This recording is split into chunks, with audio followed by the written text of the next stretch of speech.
कि वो डस्ट को क्या हो रहा है, ग्रेविटेशनल पुल, ग्रेविटेशनल फोर्स लग रही है जो कि हर वस्तु को पृथ्वी अपने सेंटर की ओर खींचती है। इसे कहते हैं ग्रेविटेशनल फोर्स। कोई भी दो मासेस के बीच में लगने वाला बल को ग्रेविटेशनल बल कहते हैं, गुरुत्वाकर्षण बल कहते हैं। तो यहाँ पे हम लोग देख रहे हैं चौक का डस्ट सारा का सारा गिर जाना चाहिए था जमीन में, बट कुछ ही जमीन में गिर रही है। ज्यादातर चौक का डस्ट जो है स्टिक हो जा रही है, कहाँ पर, बोर्ड में। फिर हमें उसको मिटाने डस्टर से पोंछने की जरूरत पड़ती है। तो ये फेनोमेना क्यों हमारे साथ, क्यों नहीं सारा का सारा डस्ट जो है जमीन में गिर गया?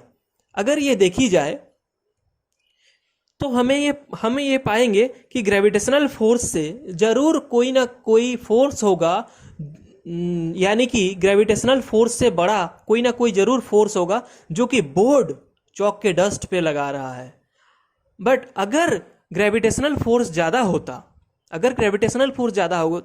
तब तो वो सारा का सारा डस्ट को ज़मीन में ले लेता और वो एक भी बोर्ड पे नहीं चिपकता, कुछ भी नहीं लिखाता, हम लोग जितना भी ट्राई कर लेते। लेकिन ऐसा हो नहीं रहा है। तब हो क्या रहा है? यानी कि कोई ना कोई फोर्स तो जरूर है जो ग्रेविटेशनल फोर्स से बड़ा है और बोर्ड उस चौक के डस्ट पे लगा रहा है। इस बात पे एग्री करते हो? अगर करते हो तो देखेंगे हम लोग वो फोर्स कौन सा है, हमें तो फाइंड करना है। साइंस तो ऐसे कोई भी बोलने से नहीं मानेंगे, हम लोग वो चीज को करके देखेंगे, एक्सपेरिमेंट करके देखेंगे, ठीक है। तो कुछ चौक का डस्ट जो है गिर गई नीचे और कुछ चौक का डस्ट उसमें लिखाने में खपत हुआ। तो ये जो लिखाने में खपत हो रहा है, हमें अब देखना होगा कि अर्थ हमारा जो है, अर्थ का जो शेप है वो लगभग स्फेरिकल है, वो बहुत बड़ा है बोर्ड की अपेक्षा, बोर्ड के कंपैरिजन में काफी बड़ा है। तो बोर्ड का मास से अर्थ का मास बहुत ज्यादा है, फिर भी ग्रेविटेशनल फोर्स से बोर्ड का फोर्स ज्यादा हो रहा है। और ये फोर्स जो है, अगर हम लोग चौक को बस ऐसे रख के ले आते हैं तो उसमें कुछ नहीं हो रहा है। जब हम लोग उसमें रब करते हैं तो उसमें कुछ लिखाता है।